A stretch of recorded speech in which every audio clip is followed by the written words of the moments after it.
안녕하세요. 고민 들어준 작가 나영채입니다. 오늘은 말투 하나 바꿨을 뿐인데 이 책을 통해서 일, 사랑, 관계가 풀리는 40가지 심리 기술에 대해서 배워보도록 할게요. 지은이는 나이토 요시히토이고요. 심리학자, 일본 리쇼 대학교 교수이자 유한회사 안길디의 대표이사를 맡고 있는 분이세요. 게이오 기즈쿠 대학교 사회학 연구과 박사과정을 수료했고요. 사회심리학을 비즈니스와 일상생활에 응용해서 개인들이 조직 속에서 보다 나은 인간관계를 맺어가도록 하는데 힘을 쏟아오신 작가님이십니다.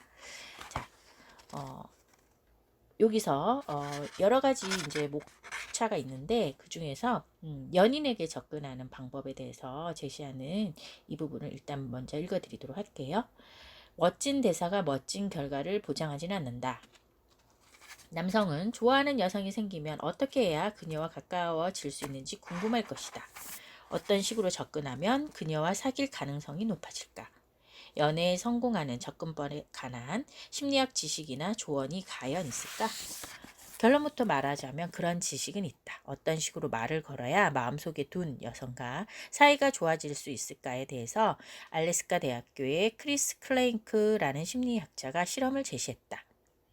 클레인크는 세 가지 접근법을 제시하고 학생과 사회인 여성 600명을 대상으로 평가했다.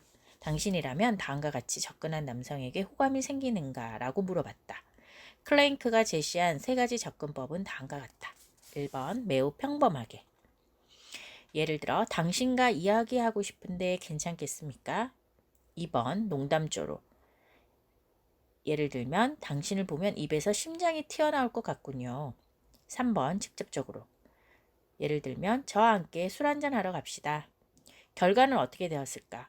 호감이 생긴다고 대답한 비율은 매우 평범하게 접근했을 때가 63.6%, 농담조로 접근했을 때는 52.2%, 직접적으로 접근했을 때는 55.0%였다고 한다. 즉 여성은 이상하게 거드름을 피우거나 계략을 꾸미거나 강제적으로 다가오는 것보다 지극히 평범하게 말을 거는 접근법을 가장 선호했다. 남성은 이것저것 생각해서 농담을 섞어가며 접근하거나 남자답게 직접적으로 접근하는 경우가 많은데 클레인크의 실험은 매우 자연스럽고 평범하게 말을 거는 방법이 가장 좋다는 사실을 보여줬다. 저는 뭐뭐 씨와 이야기하고 싶습니다. 저는 뭐뭐 씨 같은 여성을 좋아합니다. 이런 식으로 호의를 전하는 말이야말로 그녀와 사이좋게 지내기 위한 가장 빠르고 확실성이 높은 접근법이라고 할 수 있겠다. 영화나 만화책의 주인공이 말하는 것처럼 몹시 거들먹거리는 대사는 필요 없다.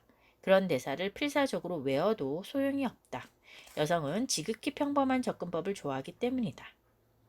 여성은 로맨티스트이니 낭만적인 대사를 읊는 게 좋지 않을까라고 생각할 수 있는데 현실적으로는 그렇지 않다. 애들로 말해서 접근하기보다는 자신이 호의를 갖고 있음을 확실히 알리는 것만으로 충분하다.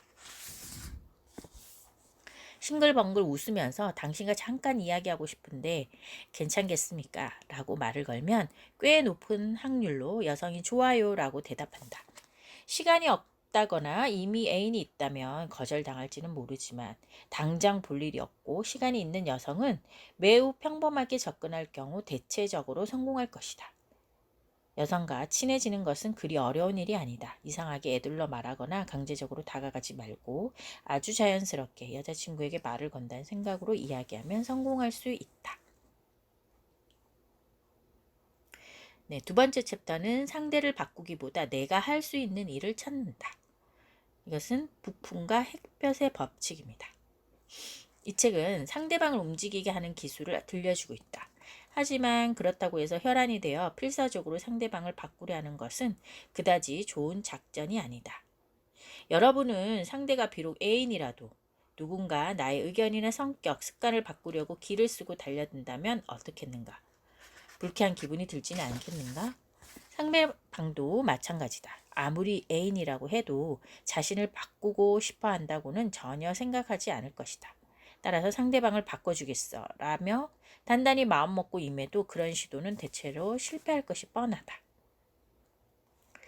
뉴질랜드에 있는 오클랜드 대학교의 슈리너 히라 애인이 있는 160명의 사람들에게 자신이 달라지려고 노력해야 합니까? 아니면 상대방이 달라지려고 노력해야 합니까? 하고 물어봤다. 또한 최근 반년 동안 서로의 관계가 어떻게 좋아졌는지 나빠졌는지에 대해서도 물었다. 그러자 상대방이 달라져야 한다고 대답한 커플일수록 상황이 잘 개선되지 않았고 또 서로의 관계도 악화되었다는 결과를 얻었다. 오히려 서로의 관계가 좋아진 것은 자신이 달라지려고 노력해야 한다고 대답한 커플이었다고 합니다.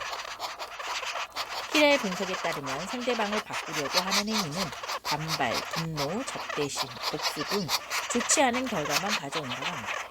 애인에게는 변해야 한다고 다그치지 않는 편이 좋을 듯하다.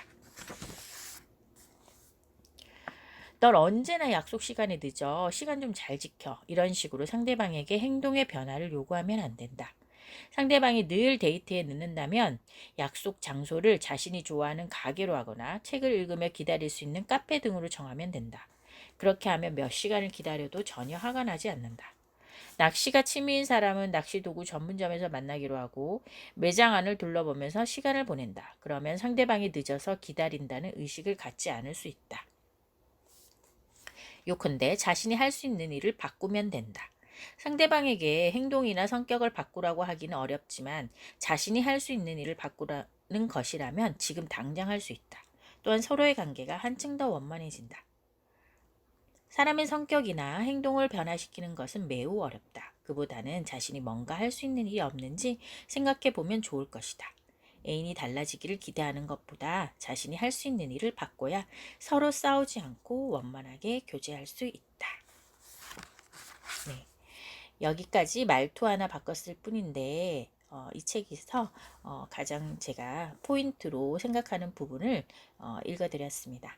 오늘도 감사 가득 사랑 가득 행복하세요. 고맙습니다. 사랑합니다.